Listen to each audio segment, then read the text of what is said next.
بسم اللہ الرحمن الرحیم۔ السلام علیکم ناظرین۔ 20 سال بعد ناول کی قسط نمبر 3 آپ کے سامنے پیش کی جا رہی ہے، آپ ملاحظہ کریں۔ شیفا، میں نے ان کے بارے میں اخبارات میں بہت کچھ پڑھا ہے، نواب اعجاز کریم نے کھوئے کھوئے انداز میں کہا، اور میں نے بھی۔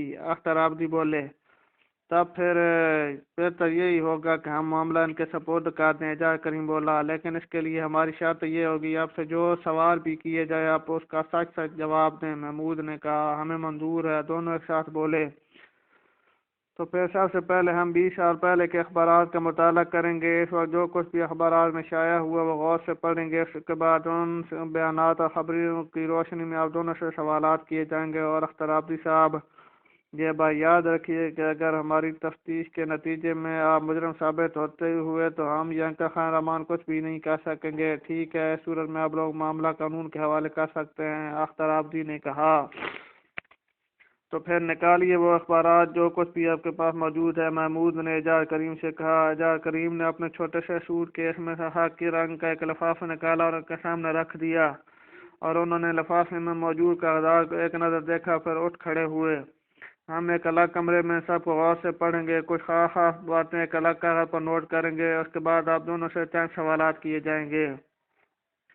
یہ کہہ کر وہ ڈرائنگ روم سے باہر نکلا اور اس کمرے میں آئے جہاں اختر آبادی کے ہاتھ کی بنائی ہوئی نواب اعجاز کریم کی تصویر لگی تھی، اور ان اخبارات کھولا اور خبروں کو غور سے پڑھنے لگے۔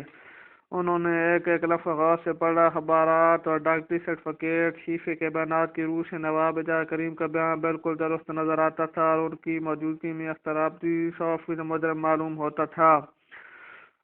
اور وہ یہ فیصلہ سنانے کے بارے میں غور ہی کر رہے تھے کہ محمود نے ایک عجیب بات نوٹ کی۔ وہ چونکا، فروخ فرزانہ سے بولا، تم نے شاید ایک بات پر غور نہیں کیا۔ وہ کیا بات ہے؟ تم بتا دو، اب غور کر لیتے ہیں۔ فاروق بولا، اخبارات میں شیفے کا جو بیان چھپا ہے اس کی روح سے اس نے اختر آبادی کو خنجر اعجاز کریم کی کمر میں گھومتے خود دیکھا تھا، جبکہ اختر آبادی کا کہنا ہے کہ جب وہ خنجر اعجاز کریم کی کمر سے نکال چکا تھا اور ملازم شیف اندر داخل ہوا تھا۔ فردانہ نے فکر مند لہجے میں کہا، اب اگر اختر آبادی کا بیان درست ہے تو قاتلانہ حملے کا مجرم نہیں ہو سکتا۔ اگر ملازم شیفے کا بیان درست ہے تو پھر یہ مجرم ہے۔ محمود نے کہا، بات تو ٹھیک ہے، سوال یہ ہے کہ ہم شیفے کو کہاں تلاش کریں۔ اس کے بارے میں نواب اعجاز کریم سے معلوم کیا جائے گا، خدا جانے وہ زندہ بھی ہے یا نہیں، اگر زندہ ہے تو کہاں ہے۔ فردانہ بولی، اب ایک اور بات، اختر آبادی نے نواب صاحب کی جو تصویر اپنے ہاتھ سے بنائی، اس تصویر میں کے چہرے پر بھری بھری داڑھی موجود ہے، اس میں تمام بال کالے ہیں۔ اب اس بار نواب اعجاز کریم کے چہرے پر جو داڑھی ہے وہ گچا بھری بھری ہے، لیکن اس میں زیادہ بال سفید ہے۔ محمود نے کہا، تو کیا تمہارے خیال میں 20 سال بعد بھی بال کالے ہی رہنے چاہیے تھی، جبکہ انہوں نے عیش و آرام کی زندگی کو خیر آباد کہہ کر شہر شہر کی خاک چھاننے میں یہ 20 سال گزارے ہیں؟ سوال یہ ہے کہ اختر آبادی نے یہ تصویر کب بنائی؟ اگر آج سے یہ تقریباً 20 سال پہلے کی ہے تو پھر ٹھیک ہے، لیکن اگر آج کل میں بنائی گئی ہے تو پھر اس میں داڑھی کے بال زیادہ تر سفید ہونے چاہیے تھے۔ فاروق نے جواب میں کہا، تصویر کے فریم کو دیکھ کر یہی اندازہ لگایا جا سکتا ہے کہ یہ کئی سال پرانی ہے، خیر اس کے بارے میں بھی پوچھا جائے گا۔ محمود نے کہا۔ اس کے بعد انہوں نے ڈاکٹر کی رپورٹ پڑھی، اس کے مطابق خنجر دل کو نہیں چھو سکا تھا، ورنہ شاید اعجاز کریم اس وقت زندہ نہ ہوتے۔ تاہم یہ بات یقینی ہے کہ قاتلانہ حملے کرنے والے نے انہیں اپنی طرف سے انہیں ختم کرنے کی پوری کوشش کی۔ خنجر کے دستے پر اختر آبادی کی انگلیوں کے نشانات بالکل صاف پائے گئے تھے، اور چونکہ وہ موقع مداح سے بھی غائب ہو گئے تھے، اس لیے پولیس نے فوراً انہیں قاتل قرار دے دیا تھا۔ یہ اور بات ہے، اگر وہ گرفتار ہو جاتے تو صرف قاتلانہ حملے کے ہی مجرم گردانے جاتے۔ آخر وہ کمرے سے نکل کر پھر ڈرائنگ روم میں پہنچے۔ یہاں اختر آبادی، اعجاز کریم اور خان رحمان اس طرح ساتھ ٹکائے بیٹھے تھے جیسے سوائے سوچنے کہ انہیں دنیا میں کوئی کام نہ ہو۔ ان کے قدموں کی آواز سن کر انہوں نے ایک ساتھ سر اوپر اٹھائے۔ ہم نے سارے اخبارات اور رپورٹیں پڑھ لی ہیں، ان کی روح سے تو اختر آبادی صاحب ہی مجرم ہیں۔ اب ہم صرف ایک دو سوال کریں گے اور اس کے بعد اپنا فیصلہ سنا دیں گے۔ محمود نے اندر قدم بڑھاتے ہوئے کہا، اتنی جلدی؟ اختر آبادی نے پریشان ہو کر کہا، جی ہاں، اس میں تو سرے سے کوئی الجھن ہے ہی نہیں۔ یا اللہ رحم، مجھے تو ایسا محسوس ہوتا ہے جیسے آپ مجھے مجرم ثابت کرنے والے ہیں۔ اختر آبادی بکھلا اٹھا، پہلا سوال نواب اعجاز کریم سے ہے۔ اس وقت کا یہ وقت ہے، کیا ان دونوں بھی آپ کی داڑھی اتنی کرنی تھی؟ محمود بولا، داڑھی کیا مطلب؟ اعجاز کریم کیوں کہا؟ داڑھی کا مطلب تو جناب داڑھی ہوتا ہے۔ فاروق نے مسمسی صورت بنا کر کہا، لیکن میرے چہرے پر ان دونوں داڑھی کہاں تھی؟ یہ آپ سے کس نے کہا؟ اختر آبادی صاحب نے ہاتھ سے آپ کی جو تصویر بنائی ہے، اس تصویر میں آپ کے چہرے پر داڑھی بھی ہے، اور یہ داڑھی بہت گھنی ہے، اس میں کوئی بات فیر نہیں۔ فرزانہ نے تیزی سے کہا، حیرت ہے، اس زمانے میں نے داڑھی رکھی ہی نہیں تھی۔ اعجاز کریم کے منہ سے نکلا، آبادی صاحب اس سلسلے میں آپ کیا کہتے ہیں؟ مجھے اپنے دوست سے بہت محبت تھی، اچانک ہی مجھے اس کی لاش دیکھنا پڑی اور پھر اپنی جان بچا کر بھاگنا بھی پڑا۔ بھاگتے بھاگتے شہر میں پہنچا، حالات بہتر ہوئے تو یہ مکان بنوایا۔ میں ایک اچھا آرٹسٹ بھی ہوں، شوقِ تصاویر بناتا رہتا تھا۔ ایک دن جی میں آیا تو اعجاز کریم کی تصویر بھی بنا ڈالی، لیکن پھر خیال آیا کوئی اس تصویر کو مقتول کی حیثیت سے پہچان نہ لے، اس لیے میں نے اس کے چہرے پر گھنی داڑھی بنا دی۔ کیا آپ کو اپنے ملازم شیفے کے بارے میں کچھ معلوم ہے؟ فرزانہ نے اعجاز کریم سے سوال کیا۔ میں نے جب اپنی حویلی فروخت کی تو سب ملازموں کو بھی چھٹی دے دی تھی اور پھر اس شہر سے نکل آیا تھا، لہذا میں کیا کہہ سکتا ہوں کہ وہ کہاں ہوں گے؟ مجھے ان میں سے کسی کے بارے میں کچھ بھی معلوم نہیں۔ دراصل اخبار میں شیفے کا یہ بیان شائع ہوا تھا کہ اس نے خود اختر آبادی کو خنجر مارتے دیکھا ہے، جبکہ ان کا بیان ہے کہ انہوں نے ایسا نہیں کیا، خنجر انہوں نے کمر سے نکالا تھا۔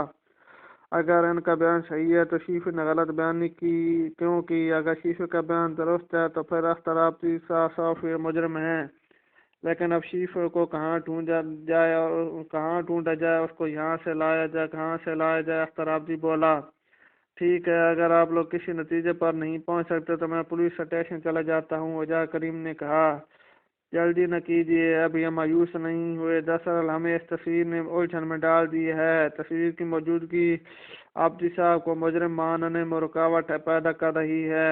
محمود نے کہا، کمال ہے، بھلا تصویر کس طرح رکاوٹ ڈال سکتی ہے؟ اعجاز کریم نے کہا، اگر آبادی صاحب نے آپ کو ہیرے حاصل کرنے کی لالچ میں قتل کرنے کی کوشش کی تھی، اپنے خیال میں کر بھی دیا تھا، تو کون سا جذبہ تھا جس کے تحت انہوں نے آپ کی تصویر بنائی؟ اتنی محنت سے کوئی آرٹسٹ اسی آدمی کی تصویر بناتا ہے جیسے اس سے زبردست قسم کا لگاؤ ہو۔ محمود نے کہا، ہو سکتا ہے انہوں نے کسی ایسے ہی دن کے خاص سے تصویر بنائی ہو کہ اس سے ان کی بے گناہی ثابت ہو سکے۔ فرزانہ نے خیال ظاہر کیا، بالکل یہی بات ہو سکتی ہے۔ نواب اعجاز کریم جلدی سے بولا، اس خیال سے اگر تصویر بنائی جاتی تو اس تصویر اس قدر شاندار نہیں بن سکتی تھی، آپ خود چل کر تصویر دیکھ سکتے ہیں۔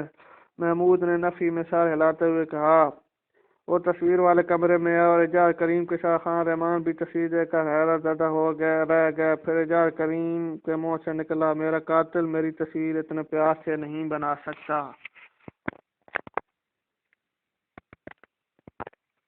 اعجاز کریم کے منہ سے انہیں یہ جملہ سننے کی امید نہیں تھی۔ انہوں نے چونک کر اس کی طرف دیکھا کہ وہ آنکھیں پھاڑ پھاڑ کر تصویر کو دیکھ رہا تھا۔ یہی تو ہم کہتے ہیں کہ آپ پولیس کے پاس جانے کی کوشش نہ کریں۔ محمود نے چند لمحے کے بعد کہا، سوال یہ ہے کہ اگر میرا دوست مجرم نہیں ہے تو پھر مجھ پر حملہ کس نے کیا تھا؟ اعجاز کریم نے کہا، یہ ضروری بھی نہیں کہ یہ مجرم نہ ہو سکتا ہے مجرم یہی ہوں، لیکن اس راز کی تہہ تک پہنچنے کے لیے ہمیں 20 سال پہلے کے زمانے میں جانا پڑے گا، اور اس کے لیے ضروری ہے کہ ہمارے والد صاحب کو یہاں بلا لیا جائے۔ اب ہمیں کیا کرنا ہوگا یہ وہی بتا سکیں گے۔ اب مجھے کوئی اعتراض نہیں، اعجاز کریم نے کہا، بہت خوب، یہ ہوئی نا بات، دوستانہ فضا میں جو بات طے ہو جائے وہ بہتر ہے۔ چلو بھائی محمود، کرو جمشید کو فون۔ جی بہت اچھا، محمود نے کہا اور قریب ہی رکھے فون پر جھک گیا۔ آدھے گھنٹے بعد انسپکٹر جمشید وہاں موجود تھے اور تصویر سے سارے حالات سن رہے تھے کہ آزاد بھی دیکھ چکے تھے، اور سارے حالات سننے کے بعد وہ مسکرائے۔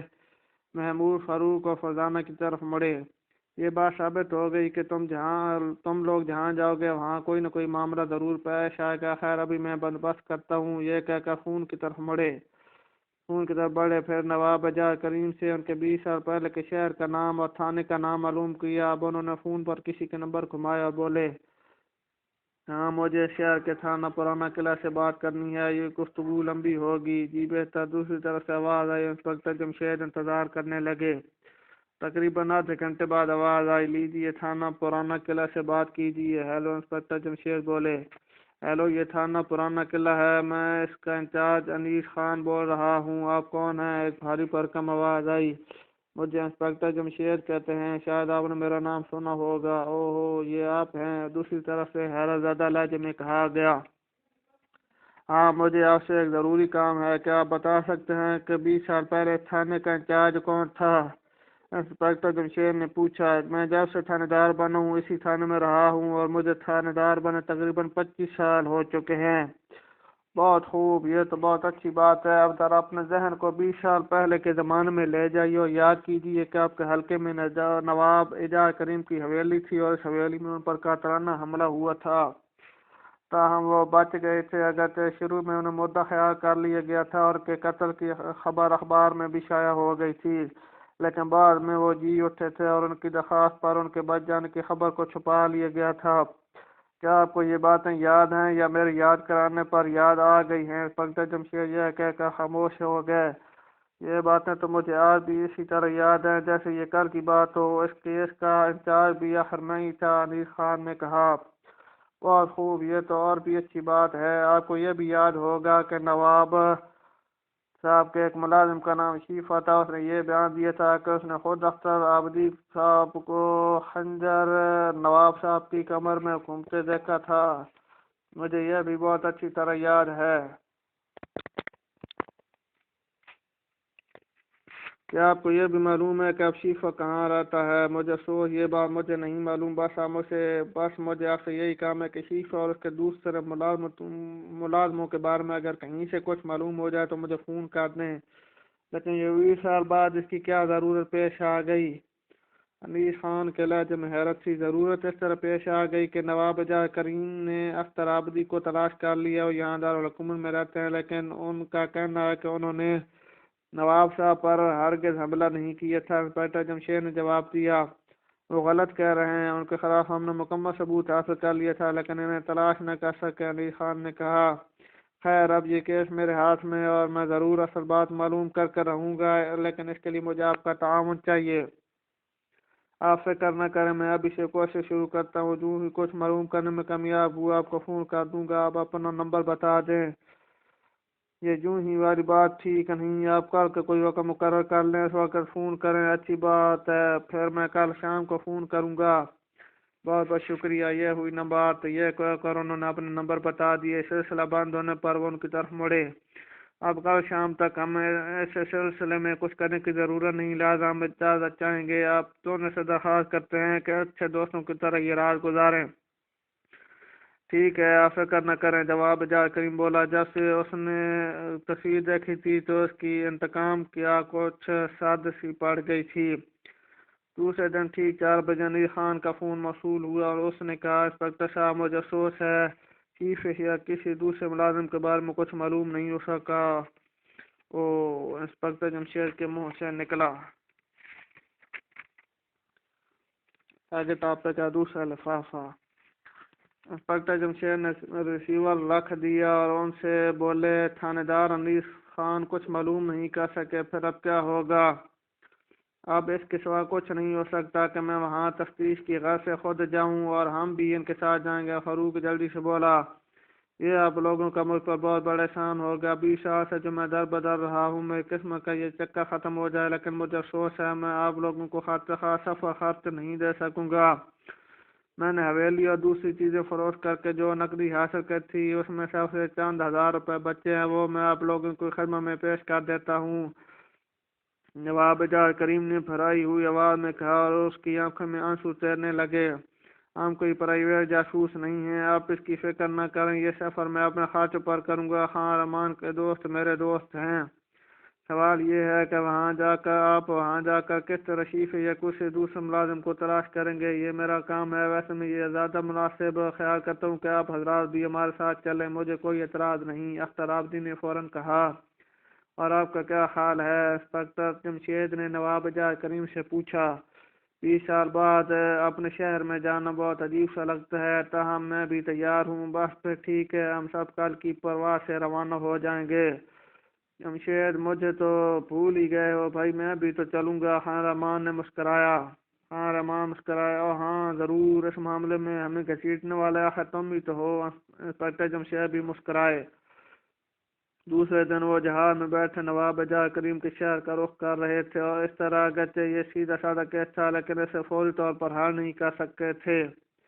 ٹھیک 2 گھنٹے بعد وہ شہر کے ایئرپورٹ پر اتر رہے تھے اور پھر وہاں سے شہر کے بہترین ہوٹل کی طرف ایک ٹیکسی میں بیٹھے جا رہے تھے۔ بہتر یہ ہوگا کہ نواب صاحب اور آبدی صاحب ہوٹل کے کمروں سے باہر نہ نکلیں، جب ضرورت ہوگی ان کے چہروں میں معمولی سی تبدیلی کر کے نہ لے جایا جا سکے گا۔ فرزانہ نے خیال پیش کیا، ہاں یہ بہتر رہے گا، کیونکہ اگر آبدی صاحب مجرم نہیں ہے تو پھر ظاہر ہے مجرم کوئی اور ہے۔ اگر وہ شہر میں رہتا ہے تو پھر اس کی نظر ان لوگوں پر پڑ سکتی ہے اور انہیں ایک جگہ دیکھنے پر وہ ضرور چونکے گا اور شیار ہو جائے گا۔ محمود بولا، ٹھیک ہے ایسا ہی کیا جائے گا۔ انسپکٹر جمشید نے کہا۔ ہوٹل بلیو مون میں 3 کمرے کرائے پر لیے گئے۔ خان رحمان، اختر آبادی اور نواب بجائے کریم کو کمروں میں چھوڑ کر وہ فوراً تھانہ پرانا قلعہ کی طرف روانہ ہو گئے۔ پرانا قلعہ اس علاقے کا نام تھا جس میں کبھی نواب بجائے کریم کی حویلی تھی۔ حویلی تو اب بھی موجود تھی لیکن اب اس کا مالک کوئی اور تھا۔ تھانے دار انیس خان نے آنکھیں پھاڑ پھاڑ کر دیکھ رہا تھا اور اب اس کی حرکت کسی طرح بھی دور نہ ہو سکی تو فروخ سے رہا نہ گیا تو وہ کہہ اٹھا، جناب تھانے دار صاحب، کچھ حیرت بچا کر بھی رکھ لیں کیونکہ ابھی اور بھی بہت مواقع آئیں گے حیران ہونے کے۔ وہ ایک بوڑھا سا آدمی تھا، داڑھی کے بال سفید ہو چکے تھے، شاید ریٹائر ہونے والا تھا۔ میں سوچ بھی نہیں سکتا تھا کہ آپ یہاں پہنچ جائیں گے، انیس خان نے حیران ہو کر کہا۔ اگر آپ نے شیفے یا کسی اور ملازم کا پتہ لگا لیا ہوتا تو شاید ہمیں نہ آنا پڑتا۔ انسپکٹر جمشید بولے، مجھے بہت افسوس ہے۔ خیر کوئی بات نہیں۔ اچھا یہ بتائیے نواب صاحب کی حویلی اب کس کے قبضے میں ہے؟ شفیع الدولہ صاحب نامی ایک صاحب ہیں، بڑے روب اور دبدبے سے رہتے ہیں۔ کیا انہوں نے ہی حویلی نواب بجائے کریم سے خریدی تھی؟ جی نہیں، وہ تو کسی اور کے ہاتھ بیچ گئے تھے، اس کے بعد انہوں نے اس سے خرید لی تھی۔ شاید اس کا نام آغا نوازش علی تھا۔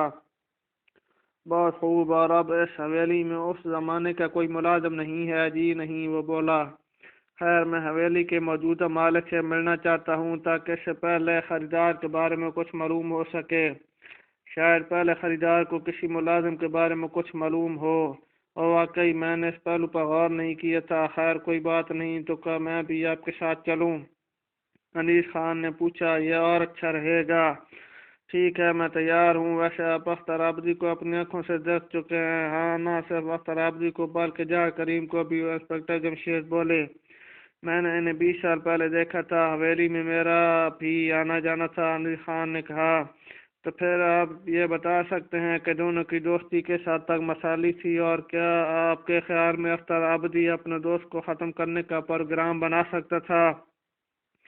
انہیں ایک ساتھ دیکھنے والا کبھی یہ نہیں کہہ سکتا کہ ان میں سے کوئی ایک دوسرے کو ختم کرنے کے بارے میں سوچ بھی سکتا ہے۔ بہت خوب، اب آپ ہمارے ساتھ چلیے۔ حویلی تھانے سے زیادہ فاصلے پر نہیں تھی، اس لیے وہ پیدل ہی چل پڑے۔ دور سے ہی حویلی کے آثار نظر آنے لگے۔ یہ پرانے وقتوں کی ایک عظیم الشان یاد تھی۔ نزدیک پہنچنے پر انہوں نے حویلی کے دروازے پر چوکیدار بیٹھا تھا تھانے دار کو دیکھ کر فوراً کھڑا ہو گیا۔ آئیے خان صاحب، شفیع الدولہ صاحب ہیں؟ ہاں جی ہاں موجود ہیں۔ اس نے کہا، انہیں جا کر اطلاع دو کہ کچھ لوگ ان سے ملنے کے لیے آئے ہیں۔ جی بہتر، اس نے کہا، اور بڑے دروازے میں بنے چھوٹے دروازے سے اندر داخل ہوگا۔ کیا یہ شفیع الدولہ بھی کوئی نواب ہے؟ انسپکٹر جمشید نے پوچھا۔ اس بارے میں مجھے کچھ معلوم نہیں، انیس خان نے کہا۔ پہلے خریدار آغا نوازش علی کے بارے میں کچھ معلوم ہے؟ نہیں، میں نے اس کی ضرورت نہیں سمجھی تھی کیونکہ نواب بجائے کریم کے کیس کا پھلوں سے کیا تعلق ہو سکتا تھا؟ انیس خان نے جواب دیا، ہوں۔ اسی وقت قدموں کی آواز سنائی دی۔ چوکیدار دروازے سے نکل کر باہر آیا اور بولا، آپ لوگ اندر جا سکتے ہیں، مالک اپنے کمرے میں ہیں۔ شکریہ، انیس خان نے کہا اور ان کے ساتھ اندر داخل ہو گیا۔ اب ان کے سامنے پختہ روش تھی، وہ روش پر چلتے ہوئے 20 سال بعد اندر داخل ہوئے۔ انیس خان نے صدا بھری اور انسپکٹر جمشید چونک کر انہیں دیکھنے لگے۔ انیس خان کی یہ بات عجیب سی لگی تھی۔ چند سیکنڈ کے بعد انہوں نے پوچھا، اس کا مطلب ہے آپ نواب اعجاز کریم کی حویلی فروخت کرنے کے بعد یہاں بالکل نہیں آئے؟ جی نہیں، وہ بولا۔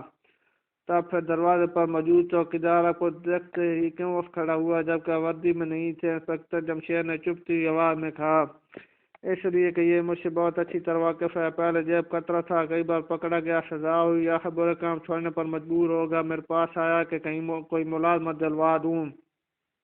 میں نے اسے سفارشی خط دے کر یہاں بھیج دیا تھا اور یہ ملازم ہو گیا تھا۔ بعد میں شکریہ کی ادا کرنے آیا تھا۔ علی خان نے وجہ بتائی، لیکن نہ جانے کیوں انسپکٹر جمشید کو یہ وجہ کچھ دل کو نہیں لگی اور وہ سوچ میں ڈوب گئے۔ آخر انہوں نے فیصلہ کر لیا کہ علی خان کی بھی نگرانی کرائی جانی چاہیے۔ روی ختم ہونے کے بعد انہوں نے ایک بڑے سے صحن کو عبور کیا، پھر برآمدے میں چڑھ کر بائیں ہاتھ مڑ گیا۔ علی خان ان کے آگے آگے چل رہا تھا۔ آپ کو یہ کس طرح معلوم ہے کہ شفیع الدولہ کا کمرہ کون سا ہے؟ اچانک فرزانہ نے سوال کیا اور بعد پھر چونکے، کیونکہ چوکیدار نے جب یہ کہا تھا کہ مالک اپنے کمرے میں ہے تو اس کا انداز بھی ایسے ہی تھا جیسے علی خان یہاں باقاعدگی سے آتا رہا ہو۔ ظاہر ہے انہوں نے اپنے لیے وہی کمرہ چننا ہوگا جس میں کبھی جا کر ریم رہا کرتے تھے، کیونکہ وہ کمرہ حویلی کا سب سے بہترین کمرہ تھا۔ علی خان بولا، جواب معقول تھا لیکن انہیں پھر بھی عجیب سا احساس ہو رہا تھا۔ آخر علی خان ایک کمرے کے سامنے رک گیا، اس نے بند دروازے پر دستک دی، اندر سے کھردری سی آواز آئی، آئیے۔ دروازہ اندر سے بند نہیں ہے۔ دروازہ دھکیل کر اندر داخل ہوئے۔ یہ ایک شاہی کمروں کے قسم کا کمرہ تھا، ٹھاٹھ باٹھ نرالے تھے، ہر چیز سے دولت پان کا احساس ہوتا تھا۔ کمرے کے آخری سرے پر ایک تخت پر ایک موٹا تازہ آدمی بیٹھا تھا۔ اس کے سر کے بال اگرچہ سفید تھے لیکن چہرے پر بڑھاپے کے کوئی آثار نہیں تھے۔ اس کی ناک پھولی ہوئی تھی۔ اس کے پورے جسم میں اگر کوئی خاص بات تھی تو اس کا موٹاپا تھا۔ تو آپ ہیں علی خان فضل الدین، آپ کا بہت ذکر کرتا رہتا ہے۔ وہی کھردری آواز پھر ان کے کانوں سے ٹکرائی، آئیے تشریف رکھیے۔ اس نے اٹھے بغیر ایک لمحے رک کر کہا، اس وقت دراصل میں آپ سے ملنے نہیں آیا بلکہ یہ لوگ آئے ہیں اور یہ دارالحکومت سے آئے ہیں۔ علی خان نے کہا، اوہو، ایسی کیا خاص بات ہے؟ اس نے حیران ہو کر کہا، اس حویلی کے بارے میں کچھ معلوم کرنا ہے۔ آپ نے یہ آغا نواز شلی سے خریدی تھی، یہ ٹھیک ہے نا؟ انسپکٹر جمشید نے پہلا سوال کیا۔ اس وقت تک وہ تخت کے دائیں بائیں پیچھے شاہانہ کرسی پر بیٹھ چکے تھے۔ بالکل ٹھیک ہے، اس نے کہا۔ آپ کو اس بارے میں کچھ معلوم ہے کہ وہ کہاں رہتے ہیں؟ جی نہیں، بھلا مجھے کیسے معلوم ہو سکتا ہے؟ میں نے آج سے 13 سال پہلے یہ حویلی خریدی تھی۔ اس کا مطلب یہ ہے کہ آغا نواز شلی اس حویلی میں 7 سال رہے۔ خیر، کیا زمانے کا کوئی ملازم ابھی تک حویلی میں موجود ہے؟ جی نہیں، میں نے حویلی خریدنے کے بعد پرانے ملازموں کو چھٹی دے دی تھی اور بالکل نئے ملازم رکھے تھے۔ آپ نے ایسا کیوں کیا تھا؟ محمود نے حیران ہو کر پوچھا۔ کیوں؟ کیا یہ کوئی غیر قانونی کام تھا؟ اس نے تنگ کر کہا، نہیں، یہ بات نہیں، لیکن پرانے ملازموں کو نکالنے کی کوئی وجہ تو ہوگی۔ بس میں نے انہیں رکھنا مناسب نہیں سمجھا۔ شفیع الدولہ نے کندھے اچکائے، خیر یہ آپ کا ذاتی مسئلہ ہے۔ حویلی کی رجسٹری پر تو آغا نواز شلی نے اپنا کوئی پتہ لکھوایا ہوگا۔ انسپکٹر جمشید نے کچھ سوچ کر کہا، ضرور لکھوایا تھا، لیکن تب مجھے یاد پڑتا ہے وہ کسی دیہات کا پتہ تھا۔ تب پھر آپ ہمیں وہ کاغذات دکھا دیں، ہم ان سے وہ پتہ نوٹ کریں گے۔ آپ کو زحمت تو ہوگی نہیں؟ کوئی بات نہیں۔ یہ کہہ کر وہ اٹھا اور کمرے میں نصب ایک لوہے کی الماری کھولی۔ اس میں کچھ دیر مختلف کاغذات دیکھ کر آپ خاکی رنگ کا لفافہ نکال کر ان کی طرف بڑھا دیا۔ خاکی لفافے پر فرزانہ کی نظر پڑی تو کسی سوچ میں گم ہو گئی۔ فوراً ہی اس نے محسوس کیا یہ خاکی لفافہ اس کے ذہن میں بری طرح چبھ رہا ہے۔ ادھر انسپکٹر جمشید لفافے میں سے کاغذات نکال چکے تھے اور انہیں پڑھ رہے تھے۔ پھر ایک جگہ روک کر انہوں نے پتہ نوٹ کیا اور باقی اس پر سرسری نظر ڈال کر کاغذات لفافے میں واپس رکھ دیے۔ پھر شفیع الدولہ کا شکریہ ادا کرتے ہوئے اٹھ کھڑے ہوئے۔ آپ نے یہ نہیں بتایا کہ معاملہ کیا ہے؟ شفیع الدولہ کسی قدر پریشان ہو کر کہا، 20 سال پرانا معاملہ ہے، آپ کا اس سے کوئی تعلق نہیں، اس لیے آپ کو پریشان ہونے کی کوئی ضرورت نہیں۔ اس کے باوجود اگر آپ الجھن محسوس کریں تو علی خان صاحب سے بعد میں معلوم کر لیا جائے گا۔ معلوم کر لیجیے گا، اس وقت ہم کچھ بھی بتانے کی پوزیشن میں نہیں ہیں۔